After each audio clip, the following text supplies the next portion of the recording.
안녕하십니까. 부동산 학개론 강의를 맡게 될 정인천이라고 합니다. 자, 이번에 그 28회 이제 중개사 시험에 도전하시는 여러분들에게 이 강좌를 통해서 꼭 합격할 수 있는 그런 어떤 이제 정보를 또 지식을 갖다가 전달을 해드리도록 하겠습니다. 이 부동산 학개론 과목은요, 나머지 그 과목에 비해서 기본적인 이해를 좀 필요로 하는 그런 과목이라고 생각하시면 되는데, 모든 거를 다 이해할 필요는 없고요. 중요한 용어에 대한 것만 정확하게 이해하시고, 필요한 거 외워야 될 거라든가 뭐 이렇게 간략하게 정리할 부분이 있으면 그거는 제가 또 따로 여러분들에게 전달을 해드리도록 하겠습니다. 이 공부를 하실 때 그 과목의 특성상 제일 먼저 뭐를 정리하셔야 되냐면 용어에 대한 부분을 이해를 하셔야 됩니다. 용어가 이해가 돼야지만 우리가 그 단원에 대한 어떤 이제 문맥이라든가 단원의 어떤 이제 제시하는 뜻을 우리가 파악할 수 있기 때문에 제일 먼저는 용어를 이해하시고, 그 다음에 두 번째가 이 중개사 시험은 반복 학습이라고 생각하시면 됩니다. 그러니까 들은 거 또 듣고 또 듣고, 그러니까 내가 귀에 못이 박히도록 들었을 때 어떤 이제 이론에 대한 부분에 대한 이해라든가 뭐 실력이라든가 이런 것들이 이제 높아진다라고 이제 생각하시면 딱 맞을 것 같습니다. 그래서 나중에 여러분들이 시험이 임박하게 되면은요, 마지막 단계에서는 결국 뭐를 하게 되냐면 지금까지 내가 알고 있던 거를 잊어먹지 않게끔 유지하는 게 더 중요하다는 얘기죠. 그러니까 결국은 이 중개사 시험이라는 거는 회독싸움이라고 생각하시면 됩니다. 얼마나 누가 더 끈기를 가지고 한 번이라도 더 보느냐, 여기에 관건이 있다고 생각하시면 되겠고, 그리고 이게 아마 이 동영상 이쪽을 통해서 이렇게 시청을 해서 이제 정리를 하시는 거기 때문에 무엇보다도 집중력이 좀 필요하다는 거죠. 맨 처음에 도전하셨을 때는 아주 자세도 좋고 하다가 조금 지나게 되면은 자세도 흐트러지고 집중력도 떨어지고, 오늘 안 보면 내일 보면 되지, 이런 식으로 미루다 보면은 시간은 가는데 실력은 늘어나는 부분이 별로 없습니다. 그러니까 내가 정해준 스케줄대로 그걸 갖다가 한 달 또는 주 단위로 또는 하루 단위로 해가지고 끊어가지고 우리가 체계적으로 또는 반복적으로 학습을 하시게 되면 합격하시는데 큰 문제가 없을 거라고 생각합니다. 그러면 이 과목에 대한 부분을 보실 때 입문서를 보시면 맨 앞에 목차가 나옵니다. 그래서 이 목차를 가서 보시게 되면 자, 3개 편으로 구성이 되어 있습니다. 1편, 2편, 3편. 여기 제시된 그 제목들에 대해서는 요거는 이제 그 산업인력관리공단에서 여러분들의 세부 시험 범위라고 해서 제목을 달아준 겁니다. 그러니까 체계 편제가 이제 그대로 되어 있는데, 이 안에서 우리가 이제 특히 이제 기억을 해야 될 게 1편의 부동산학 총론을 보시게 되면 1장의 개념하고 분류가 있습니다. 이 개념하고 분류라는 자체가 세부 시험 제목입니다. 그러니까 평균적으로 개념에서 한 문제, 분류에서 한 문제 정도가 출제된다고 생각하시면 되고, 그 다음에 그 안에 들어가게 되면 2장에 부동산 특성, 가로 열고 속성이라고 있습니다. 특성에 대한 부분은 만약에 한 5번 시험을 본다, 5년 동안, 그러면 평균적으로 3번에서 4번은 출제가 된다, 이렇게 생각하시면 돼요. 그래서 특성은 상당히 중요하니까 거기 입문서에다가 별표를 하나 해주시는 게 도움이 될 것 같고요. 속성은 출제 관계가 자주 등장하지는 않습니다. 뭐 한 5년 주기로 어쩌다 한 번씩 이제 등장하는데 기초적인 개념 정도만 파악하시면 될 것 같고, 2편이 이제 강론으로 들어가는데 1장에 부동산 경제론이 있습니다. 이 경제론에다가 또 별표를 하셔야 됩니다. 경제론이라는 거는 여기 경제론 자체로만 끝나는 게 아니라 학개론 전체 단원을 이해할 때 기초적인 지식을 제공해 주기 때문에 이 부분은 또 별표하셔야 되는데, 거기 보시면은 5개 절로 구성이 되어 있는데 각각 한 문항 정도씩은 언급이 된다. 그러니까 평균적으로 4문항에서 5문항 정도가 출제가 되니까 이 단원도 중시하셔야 된다, 이렇게 생각하시면 되겠고요. 그리고 2장에 시장론이 있습니다. 1절이 시장이고 2절이 입지 및 공간 구조론인데, 근래 패턴은 27회의 시험을 빼고는 대부분 이제 2절에 입지 및 공간 구조론에서 주로 출제가 됐는데, 27회 시험에서만큼은 부동산 시장, 그 다음에 효율적 시장, 이런 데서 이제 오래간만에 한번 이제 언급이 된 거죠. 자, 그러니까 여기 있는 2장의 부동산 시장론에서는 평균적으로 한 4문항 정도, 많이 나올 때는 6문항까지 나올 때도 있는데 평균적으로 한 4문항 정도의 비중을 갖고 있다, 이렇게 생각하시면 되겠고요. 자, 3장의 정책론을 가시게 되면 1, 2, 3, 4절이 있는데 각각 한 문항 정도씩의 비중이 있습니다. 그러니까 정책은 기본적으로 한 4문항 정도가 형성이 되는데, 정부의 새로운 부동산 정책 같은 것이 만약에 도입이 되면 그 부분은 반영될 소지가 상당히 크다라는 거. 그런데 여기 1, 2, 3, 4절 중에서도 가장 기본적으로 1절하고 3절에 대한 거는 거의 여러분들에게 출제되는 빈도가 상당히 높다라고 생각하셔야 되겠고요. 그 다음에 이제 가끔 이 정책상에서 1차에서 이제 우리가 다루지 않는 2차 과목의 어떤 이제 부동산 공법상에 있을 때 국토의 계획 및 이용에 관한 법률이라든가 또는 그 안에 있는 뭐 주택법이라든가 여기에 관련된 용어 등을 갖다 인용할 때가 있습니다. 그런 것들은 이제 나중에 여러분들이 기본서 안에 그런 내용들을 담아놨으니까 그거랑 같이 병행해서 공부하시면 큰 무리는 없을 거라고 생각하고요. 그 다음에 이제 4장에 투자론이 있는데 투자론이 이제 평균적으로 한 6문항에서 7문항 정도가 출제가 됩니다. 수험생분들이 이제 힘들어하는 단원 중에 하나가 요 투자론이 되는데 투자에 대한 논리도 정확합니다. 제일 처음 중요한 거는 용어를 정확하게 이해하시면 투자론을 정리하는데 별다른 어려움이 없다. 그래서 거기 1절, 2절, 3절이 있는데 평균적으로 1절에서 한 3개, 그 다음에 3절에서 한 3개, 그 다음에 2절에서 한 문항 정도의 비중 정도 갖고 있다. 이렇게 보시면 되겠고요. 5장에 부동산 금융론이 있습니다. 자, 투자론하고 같이 맞물려서 역시 비슷한 비중을 갖고 있다고 생각하시면 되는데 1절의 부동산 금융과 2절의 부동산 증권 이렇게 두 가지로 나눠 있는데 평균적으로 얘네도 한 4, 5문항 정도 출제가 가능하다. 이렇게 생각하시면 되겠고요. 그 다음에 6장에 개발 및 관리론이 있습니다. 옛날에는 개발 및 관리론을 묶어가지고 막 한 2문항 정도 이런 수준이었는데 요즘은 평균적으로 개발에서 평균적으로 2문항, 관리하고 마케팅에서 각각 1문항, 그러니까 기본적으로 4문항 정도는 출제가 된다. 근데 만약에 좀 아까 말씀드렸던 입지 및 공간 구조론이라든가 시장론 쪽에서의 출제가 조금 줄어들면은 이쪽에서 한 6개까지도 나올 수 있다는 거. 그래서 그런 부분을 좀 유념하시면 될 것 같고요. 3편의 감정평가론은요. 지금까지 우리가 지금 제시해드렸던 1편하고 2편에서 전체 40문항에서 85% 내외를 내도록 돼 있고 마지막에 3편의 감정평가 이론에서 15% 내외를 내니까 평균적으로 6문항에서 한 7문항 정도가 출제가 됩니다.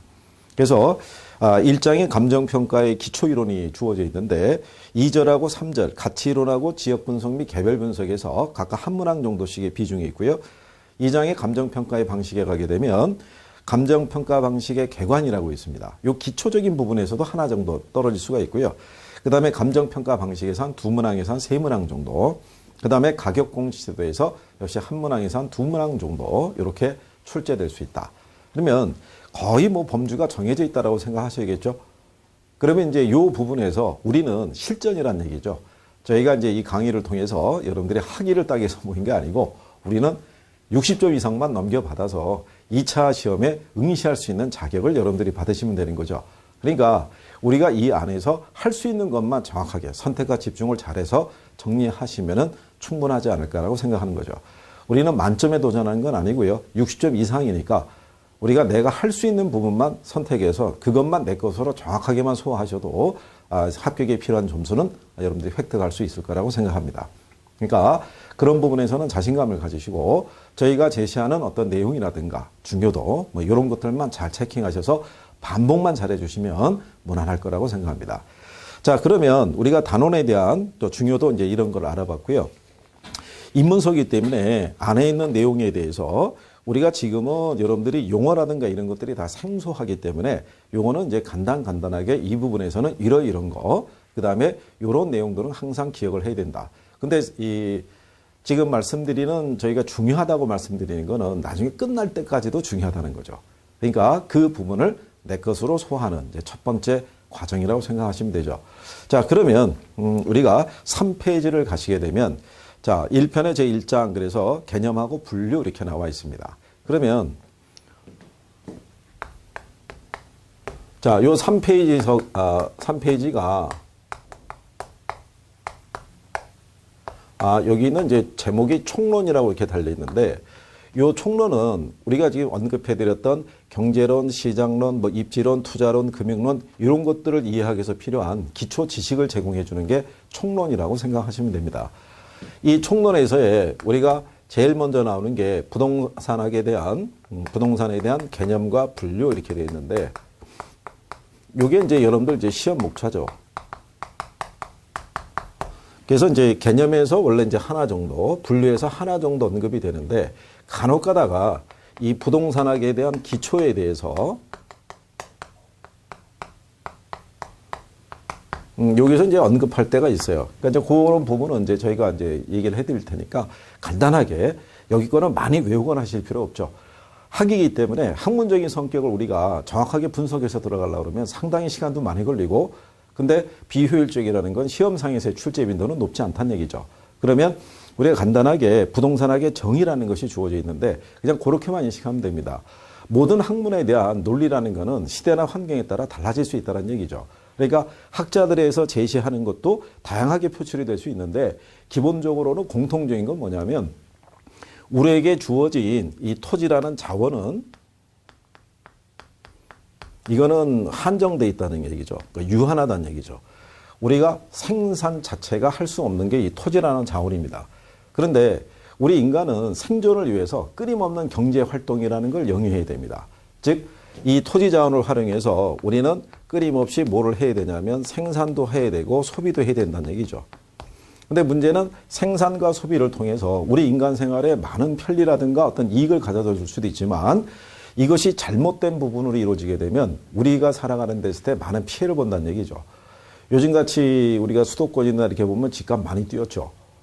이런 것도 결국은 우리가 부동산을 대상으로 운영을 하는 과정에서 잘못된 정책 또는 잘못된 거래 관행 뭐 이런 것들이 맞물렸다고 볼 수도 있는 겁니다. 그래서 우리에게 이런 생산과 소비 활동을 하는 것을 우리가 부동산을 이용하거나 부동산을 우리가 개발하는 등에서 이제 이런 것들을 우리가 얻어낼 수가 있는데 이게 합리적이면 우리 인간 생활에 많은 편리함을 가져다 줄 수 있지만 이게 잘못되면은 많은 어떤 피해를 가져다 줄 수 있다는 거. 그러니까 우리가 부동산을 대상으로 해서 이용하고 개발한다는 것을 용어상에서 부동산 활동이라고 합니다. 그러면 우리 인간이 자연물인 토지 자원을 대상으로 이런 행위 등을 할 때 얼마나 효율적이고 합리적으로 운영할 수 있느냐. 거기에 대한 어떤 이제 방법론을 제시해 주는 게 부동산 학이다. 이렇게 생각하시면 되죠. 그래서 양가로 1번에 보시면 부동산학은 부동산 활동의 능률화의 원리 및 그 응용 기술을 개척하는 종합응용과학을 말한다라고 얘기돼 있죠. 그래서 그 부동산 활동이라는 게 이런 행위 등을 얘기를 한다라고 생각하시면 되고 이걸 얼마나 효율적으로 할 수 있는 방법론을 제시하는 것이다. 자, 그러면 이런 이제 부동산학에 대한 성격이라는 게 주어져 있습니다. 근데 이 성격에 대해서는요, 일단 우리가 이렇게 생각해 보자고요. 부동산이라는 걸 우리가 활용해서 이용과 개발을 하려고 그러면, 자, 물리적인 것도 우리가 어떤지 필요할 수가 있겠죠. 그렇죠? 부지가 어떤지, 크기가 어떤지, 이것이 경사가 졌는지 안 졌는지, 기술상에서 문제가 있는지 없는지도 봐야 되겠고, 지어놓으면 돈이 되느냐 안 되는지도 봐야 되겠고, 자, 그러면 이 공간을 활용할 때는 법이 허용하는 범위 내에서도 우리가 활용을 해야 된다는 얘기죠. 그러면 부동산을 대상으로 이런 여러 가지 행위를 할 때는 한 가지 논리만 갖고는 힘들다는 얘기죠. 그래서 여러 분야의 학문과 연계되어 있다 그래서 우리가 종합과학이다 이렇게 표현합니다. 그러니까 제목이 대부분 설명합니다. 부동산학에서는. 왜냐하면 부동산학에 관련된 부분이 대부분 번역물입니다. 그러니까 번역물이다 보니까 제목을 보시면 대충 유추가 된다라고 생각하시면 되죠. 그 다음에 이제 거기 보시면 제일 먼저 응용과학이라고 이제 교재에 되어 있는데, 자, 응용과학이라는 건 뭐냐면요. 부동산학이라는 건 원래 독자적인 원리는 없었다고 생각하시면 돼요. 그래서 주변 학문의 원리를 이용했다. 즉, 부동산 시장에서의 부동산 상품의 가격도 수요 공급에서 결정이 되는데, 그러면 그 원리를 설명하는 거는 경제학의 논리를 인용해서 갖고 왔다라고 이렇게 생각하시면 되죠. 그런데 단순히 인용해서 갖고 왔는데 요거를 그냥 이론 자체로만 분석하는 것이 아니라 이거는 보다 현실적인 문제를 해결하고자 하는 방법론이 쓰이고 있다고 생각하시면 되죠. 우리가 부동산에 관한 문제를 가만히 보시게 되면 이거는 우리가 눈에 보이지 않는 어떤 추상적인 사고를 갖고 하는 건 아니죠. 그래서 지극히 현실적인 문제를 다루고 있다는 거. 그런데 여기서 만약에 부동산학이라는 게 순수과학이다 이런 게 나오면 이제 틀리다는 얘기죠. 그러면 이제 출제자들이 내줄 때는 이런 걸 이렇게 바꿔주는 겁니다. 그런 것만 이제 유념하시면 되겠고. 자, 그 다음에 두 번째 보면은 경험과학이라고 돼 있죠. 그러면 부동산학이라는 거는요, 우리가 실질적으로 접하고 우리가 지금 겪고 있는 이런 현실적인 문제를 다루고 있기 때문에 추상적인 학문이 절대로 아니다라는 얘기죠. 그래서 부동산학이라는 것은 여기서 만약에 또 추상적이다 이런 논리가 가면 역시 틀리다는 얘기죠. 이 부분만 유념하시면은 뭐 크게 걱정할 거는 없으시다. 그래서 응용과학이고 경험과학이고요. 자, 종합과학에서는 얘기를 했고요. 규범각이라는 거는 그러니까 우리가 이런 바람직한 행위를 할 수 있는 하나의 어떤 처방전을 제시를 해준다. 우리가 이제 어디 몸이 아프면은 병원에 가서 진찰을 받겠죠. 그러면 의사는 우리에게 처방전을 하나 내려줍니다. 그걸 통해서 부동산 활동을 개선할 수 있는 방법론을 제시해 주는 것이 부동산학이다. 그래서 규범각. 그 다음에 부동산학은 사회과학적인 성격을 갖고 있다. 자, 이 사회과학이기 때문에요. 경제학에서도 우리가 이제 시장에서 나타나는 여러 가지 이제 현상에 대해서 반복적으로 나타나는 결과물을 가지고 우리가 분석하는 것이 경제학이라고 그러면 부동산학도 마찬가지죠. 우리가 이런 것들을 하기 위해서는 끊임없는 토지, 부동산 자원하고의 어떤 이제 접촉에 의해서 발생하기 때문에 그거를 통해서 나타나는 반복적인 현상을 연구의 대상으로 삼았기 때문에 사회과학이라고 그러는데 단 사회과학은요, 자연과학하고는 조금 다르다고 생각하시면 돼요. 자연과학은 결정론적인 사고이기 때문에 봄이 지나면 여름이 오고 이렇게 딱 정해진 법칙에서 움직이는데 사회과학은 반드시란 논리는 없습니다. 확률론적인 사고이기 때문에 그래서 100%의 개념은 없고 항상 예외라는 것이 존재하고 있다는 것도 잘 유념해 두시면 될 것 같아요. 그래서 여기 있는 이제 요 부분이 정의, 그 다음에 성격 이렇게 이제 정리하신 거고요. 그 다음에 두 번째 보시면은 지도 이념이라고 페이지 4페이지에 나와 있습니다. 자, 4페이지에 가시게 되면 부동산학의 지도 이념 이렇게 나와 있는데 그러면 요 지도 이념이라는 거는 뭐를 얘기하냐면 요거는 추구하는 이상과 가치라고 생각하시면 됩니다. 그러면 이제 과연 부동산학이라는 거는 뭐를 추구하는 학문이냐, 뭐를 위해서 존재하는 학문이냐, 자, 그거를 설명하는 것이 이제 지도 이념인데 그냥 제목상에서 일반적 지도 이념이라는 것이 있죠.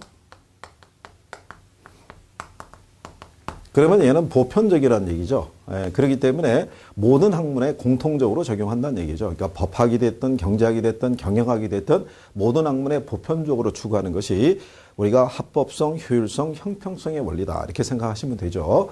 자, 그래서 거기 보시면은 효율성의 원리라고 주어져 있는데 그러면 이 효율성의 원리라는 거는 뭐를 생각하시면 되냐면 자, 조금 아까 우리에게 주어진 토지 자원은 한정된 자원이라고 그랬어요. 그죠? 그러니까 이 자원을 낭비하거나 방치하지 않고 뭐를 추구하자라고 얘기하냐면요. 요걸 추구하자고 그래요.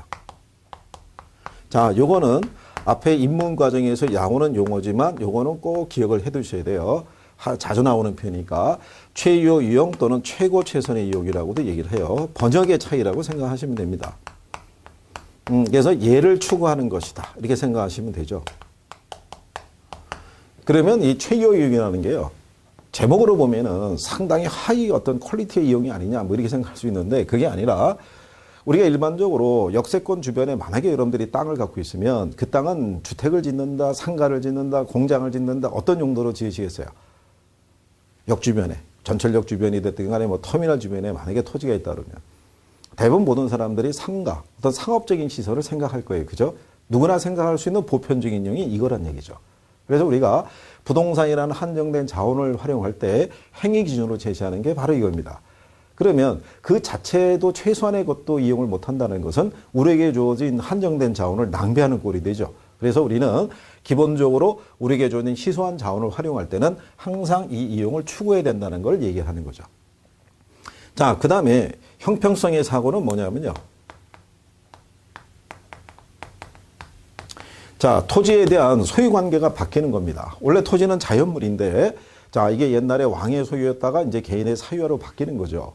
자, 그 바뀌고 난 다음에는 가진 자와 가지지 못한 사람의 어떤 이제 불평등의 문제가 발생하게 됩니다. 그러면 가진 사람들은 뭐를 갖고 있냐면 토지 소유권을 갖고 있죠.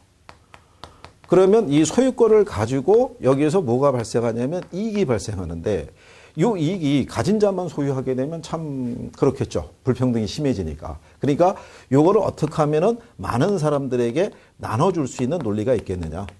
그러니까 배분에 대한 논리죠. 그러니까 그 이익을 나눌 수 있는 거. 자, 외국 같은 경우는 주로 기부가 생활화되어 있는데 우리나라 같은 경우는 기부가 잘 안 되기 때문에 주로 정부가 조세를 가지고 상속세, 증여세 이런 거를 이제 부과한다라고 생각하시면 되죠. 나중에 우리가 시장 개념에 가시게 되면 배우시겠지만 시장 안에서는 소득 재분배라는 걸 못합니다.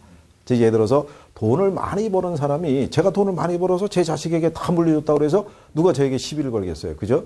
근데 그렇게 되면 출생할 때부터 한 1,000억 정도에 대한 재산을 갖고 출생한 애가 있고 깨끗하게 제로로 출발한 애가 있으면 공평한 경쟁이 이루어질 수가 없죠. 그래서 그때 정부가 개입을 해서 세금을 부과해서 거기서 회수한 걸 가지고 많은 사람들에게 최소한의 교육이라든가 기회를 잡을 수 있는 그런 거를 제공해 준다라고 생각하시면 되죠. 자, 그래서 요게 이념에서 이제 가장 일반적인 거고요. 근데 이런 걸 추구할 때는 항상 법의 테두리 안에서 이루어진다는 얘기죠. 그래서 합법성의 원리가 또 받치고 있다라고 생각하시면 되죠. 그래서 결국은 얘네들의 양자간에 이런 것은 다 법적인 테두리 안에서 이루어진다는 거.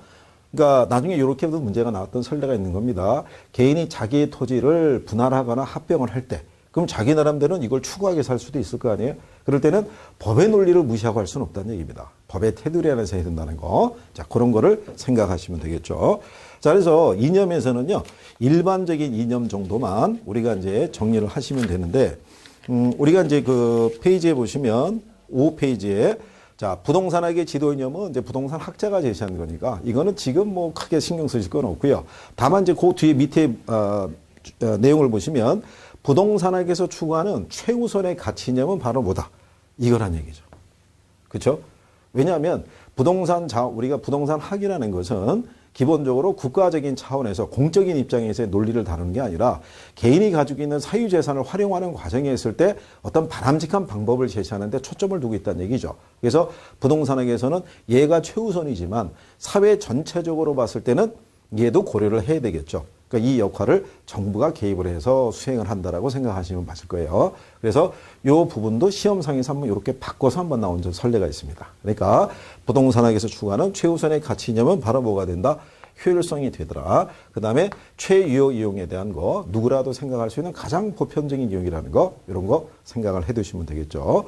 자, 그 다음에 부동산학의 연구 대상이라고 이렇게 되어 있는데요. 그러니까 연구 대상은 바로 뭐가 되냐면 부동산 활동과 현상이라고 생각하시면 됩니다. 이게 아까 이제 서두에 나와 있던 정의에서 우리가 이렇게 표출했던 김영진 교수라는 분이 이제 제시를 한 건데, 여기에 나와 있는 부동산학의 이제 연구 대상이다라고 했을 때요. 간략하게 부동산 이제 활동이라는 게 있고요. 부동산 현상이라는 게 있어요. 근데 활동이라는 게 대부분 원인이고요. 예, 글로 표출하는 것이 바로 현상이다라고 이렇게 생각하시면 돼요. 그러면 인과관계란 얘기죠. 예, 그러면 얘네들의 행위에 따라서 이 결과가 바람직한 결과가 나올 수도 있고 그렇지 않을 수도 있다는 얘기죠. 그럼 나중에 문제점을 개선하기 위해서는 여기서 나타난 현상을 가지고 얘를 개선하면 된다. 그럼 간략하게 이렇게 볼 수가 있겠죠. 옛날에 1970년 기준 하게 되면요. 서울의 도심 같은 경우에 평균 건물의 층수가 몇 층이었냐면 2.1층이었다는 얘기죠. 평균. 그렇죠? 자, 근데 70년에 지었으면은 아무리 못해도 우리나라 사람들이 이제 성격이 좀 급하니까 한 30년 되기 전에 얘는 당연히 재건축이나 재개발을 해야 될 거예요. 그죠? 근데 그때 당시는 우리가 많은 이제 소득도 낮았고 뭐 수요도 많지 않았으니까 이 정도의 규모도 적정했을 거예요. 그죠? 근데 이제 지금 세월이 흘렀고 인구도 많이 증가하고 경제도 성장을 했는데 서울 도심같이 비싼 땅에서 이걸 2층으로 계속 쓴다는 거는 불합리한 거죠. 그렇죠? 그러면 이런 부분을 개선하기 위해서는 현실적인 부분에 맞게끔 이렇게 고층이 들어서게끔 유도하는 것이 우리에게 주어진 자원을 무슨 이용하는 것이다? 최유 이용하는 것이라는 얘기죠. 그러니까 예를 보면 그 다음에 이제 어떤 행위가 더 바람직한 것인 걸 알 수가 있겠고 이 행위가 잘못되면 우리에게 어떤 불합리한 어떤 결과가 도출되는 건지를 우리가 분석할 수 있기 때문에 그래서 김용리 교수는 활동과 현상을 연구의 대상으로 봤다. 자, 뒤에서 단원에서 활동에서 조금 더 언급이 되니까 거기서 보시면 되겠고요. 아, 활동이 현상이 이런 거구나라고 이렇게 생각하시면 돼요. 그 다음에 그 밑에 보시면 이제 접근 방법이라고 있어요. 그러면 이 접근 방법은 어떤 논리로 생각하시면 되냐면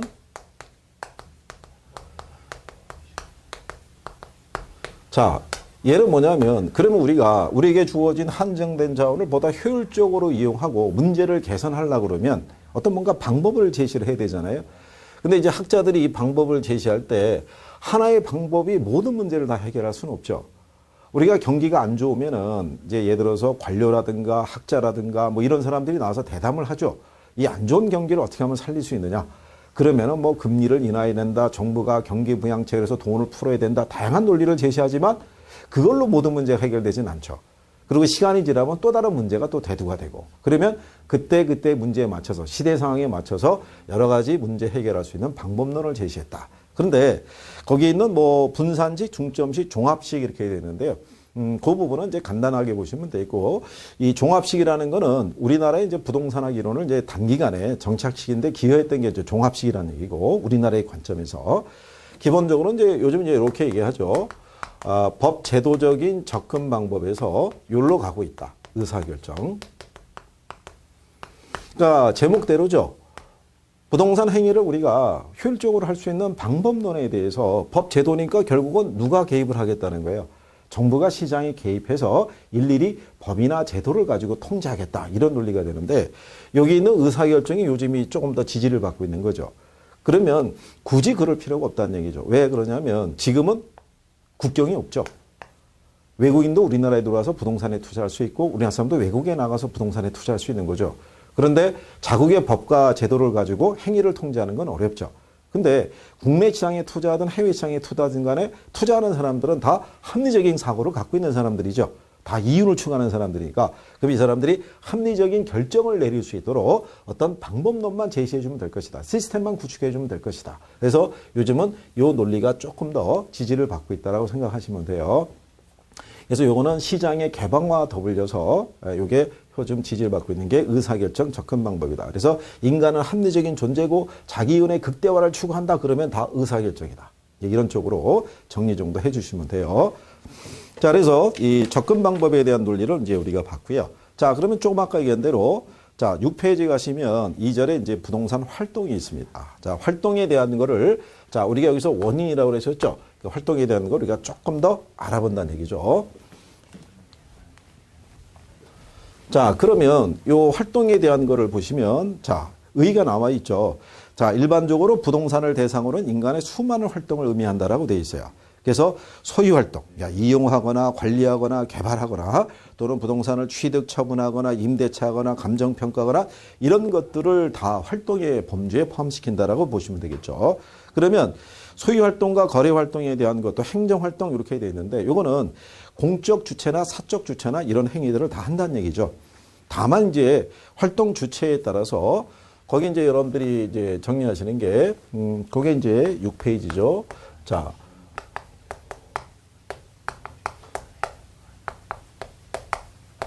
자, 여기에서는 기본적으로 활동 주체가 누가 되느냐. 그래서 공적 주체도 있고요. 그 다음에 사적 주체도 있고, 그 다음에 우리가 민관 합동에 움직이는 것도 있다는 얘기죠. 그래서 일반적으로 공적 주체에 대한 거를 제1섹터, 사적 주체를 제2섹터, 그 다음에 공적, 사적 주체가 결합이 된 민간 합동에서 움직이는 걸 제3섹터라고 얘기를 해요. 그러면 요거는 나중에 뒤에서도 또 반복이 되니까 그렇게 구별하시면 돼요. 1섹터, 2섹터, 3섹터. 자, 그래서 이제 정부는 부동산을 관리하거나, 그죠? 또는 규제하거나, 또는 보조하거나, 또는 과세 등의 업무를 수행하는 게 정부의 공적인 활동이라고 생각하시면 되죠. 정부는 이제 국토 공간에 대한 전체적인 이제 관리해야 되겠죠. 그런데 이제 공법이라는 과목에서 배우시면 국토의 계획 및 관리 등에 관한 법률에 의해서 정부는 우리나라 전체 국토 공간에 대해서 이 공간은 어떤 식으로 활용하고 또 어떤 식으로 배치되는 걸 다 지정을 해 놓습니다. 그 다음에 거기에 대한 행위에 대한 규제도 하고요. 그 다음에 저소득층이라든가 소득이 낮은 사람들에게 각종 임대료, 집세 보조나 뭐 이런 행위 등을 할 수도 있고, 그 다음에 과세 등을 통해서도 개입할 수 있다. 자, 근데 요 중에서 가장 활발한 거는 사적 부분이라고 생각하시면 되겠죠. 그래서 사적 부분이 결국 부동산 시장에서는 가장 활발하게 움직이는 것이 바로 이 사적 부분의 활동. 그래서 부동산을 대상으로 개발하거나 우리가 뭐 중개하거나 뭐 관리하거나 이런 행위가 사적 부분의 활동이라고 보시면 되겠고요. 자, 인문서에서는 언급은 안 돼 있지만 민간 합동에 의해서 움직이는 게 있죠. 그래서 요건 나중에 여러분들이 개발이라든가 기본소유 과정에서 이제 또 추가로 배우실 건데, 만약에 이런 얘기가 있죠. 자, 정부가 어떤 이제 국가적인 필요에 의해서 도로를 하나 이제 건설하겠는데 돈이 없어요. 그럼 어떻게 하겠어요? 정부는 어떤 이제 거기에 관련된 법안을 입안을 하고 계획을 하고 그러는데 자금이 부족하니까 민간 자본을 끌어들여서 고속도로, 민자 고속도로 이런 거 설치할 때 그렇게 움직이는 것이 민간 합동에서 움직이는 것이다. 자, 이렇게 구별하시면 되겠고요. 자, 그런데 그 밑에 가시면 부동산 활동의 속성이라고 있어요.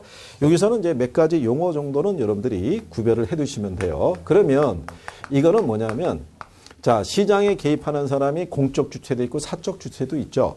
이 사람들이 이제 이 부동산 이 자원을 활용할 때는 여기서 제시하는 거는 기본적으로 인식하라는 얘기죠. 그래서 제일 먼저 나오는 게 과학성과 기술성입니다. 자, 요거는 이론과 실무의 결합이라고 생각하시면 돼요. 그렇죠?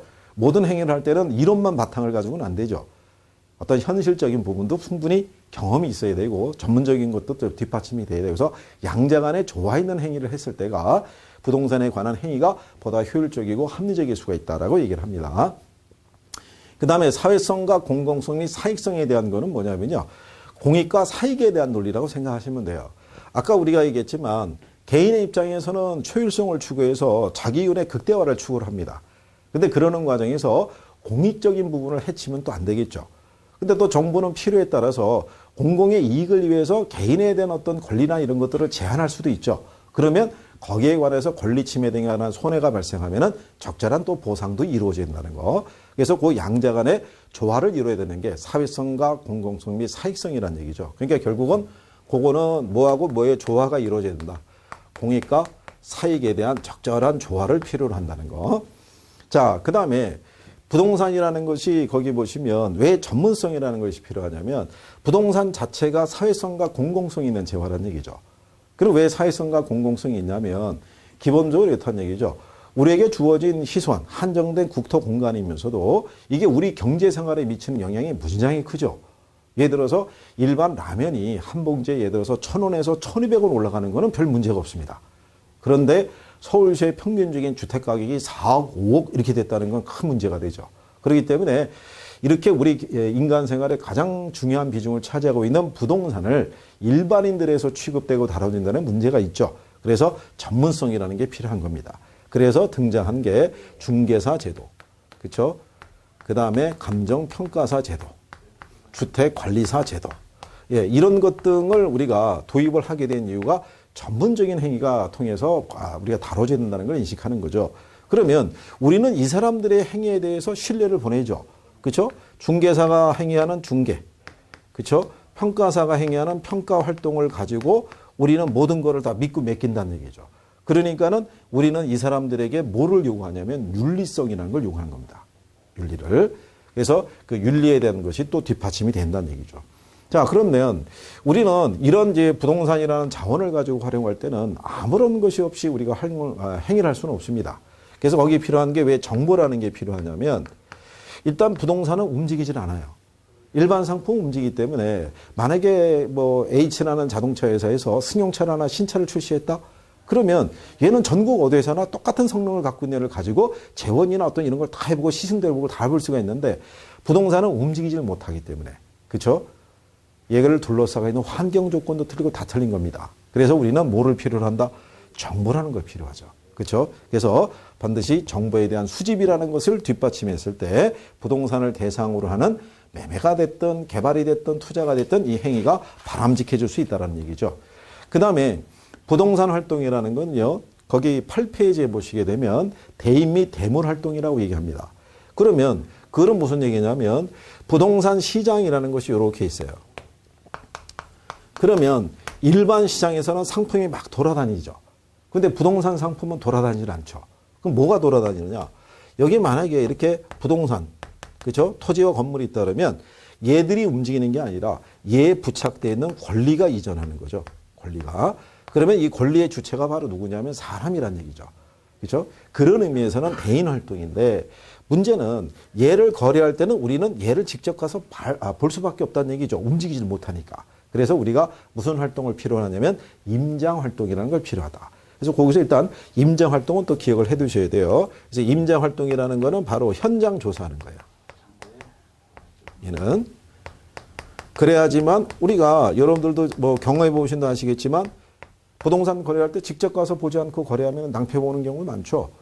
그 전에 막 해서 남의 말만 듣고 전화상으로 해서 돈 보내주고 딱 거래했는데 나중에 가보게 되면은 이건 뭐 쓸모없는 돌산이나 뭐 이렇게 경우가 흘릴 때도 있다는 얘기죠. 그래서 임장활동이라는 거는 현장 조사하는 거. 용어적인 부분은 알아두셔야 돼요. 그죠? 그리고 왜 우리가 임장활동이라는 걸 필요하냐면 부동산은 움직일 수가 없다는 얘기죠. 그죠? 그 움직일 수 없다라는 거 우리가 용어상에서 뭐라고 얘기하냐면 그걸 부동성이라고 얘기합니다. 움직이지 못하는 성질을 갖고 있기 때문에. 그래서 이렇게 해서 얘가 필요하더라라고 이제 이렇게 인식하시면 되죠. 그 다음에 부동산이라는 건요, 매매를 하든 뭐 개발하든 뭘 하든지 간에 배려의 장기성이 필요하다는 얘기죠. 얘가 바로 뭐 소모되고 없어지는 거면은 그럴 필요가 없는데 지금보다는 미래가 더 필요할 때가 있는 거죠. 얘는 2, 3년 내로 개발될 가능성이 커. 그러면 지금은 뭐 임야고 뭐 농지고 그렇더라도 그 기대 심리가 있기 때문에 지금 현재 임야 상태로 우리가 거래할 수는 없죠. 앞으로 미래의 어떤 기대이익이라는 것도 존재하니까. 그래서 부동산을 대상할 때는 배려의 장기성이라는 것이 필요하더라 이런 얘기예요. 그러면 그 배려의 장기성이라는 걸 필요한다는 거, 요 표현도 알아두시면 되는 게요. 배려의 장기성 또는 장기적 배려 이렇게도 얘기를 해요. 요거는 왜 그러냐면 수명이 짧지 않고 길기 때문에. 그걸 우리가 나중에 용어상에서 영속성 이렇게 얘기합니다. 그렇죠? 그래서 이제 이런 게 필요하다는 거. 그 다음에 이제 부동산을 대상으로 행위는 공간 활동입니다. 수평뿐만이 아니라 공중과 지하에까지도 우리가 활동이 미칠 수 있다는 점에서 공간 활동이고, 부동산을 대상으로 접근할 때는요, 뒤에서 이제 또 개념에서 언급이 되지만 복합 개념적인 사고라는 건 뭐냐면 법률적인 거, 경제적인 거, 기술적인 거. 그러니까 권리관계 진정성 여부 따져봐야죠. 내가 진정한 소유자와 거래하고 있느냐. 이거 가격을 내가 적정하게 주고 사는 건가? 경제적인 측면도 고려해야 되죠. 기술적인 측면에서 공간 구조의 배치나 이런 건 잘 돼 있나? 기본적으로 개인 간의 거래에서도 기본적으로 보는 거랑 마찬가지로 국토공간을 활용하든 개인적인 거래를 하든지 간에 요거는 기본적으로 필요하다 이런 얘기가 되겠죠. 그래서 공적 주체가 됐든 사적 주체가 됐든 이런 부분에 대한 거는 기본적으로 정리가 돼야 된다는 얘기죠. 인식하고 행위를 하라. 자, 이런 얘기가 되니까 그렇게 정리하시면 되겠고요. 자, 그 다음에 9페이지를 넘어가시게 되면 부동산 이제 개념하고 분류 그래서 3절 이렇게 이제 시작이 됩니다. 그래서 개념에는 어떤 것들이 있고 또 분류에는 어떤 것들이 있는지 자, 그거를 잠깐 쉬었다가 여러분과 함께 알아보도록 하죠.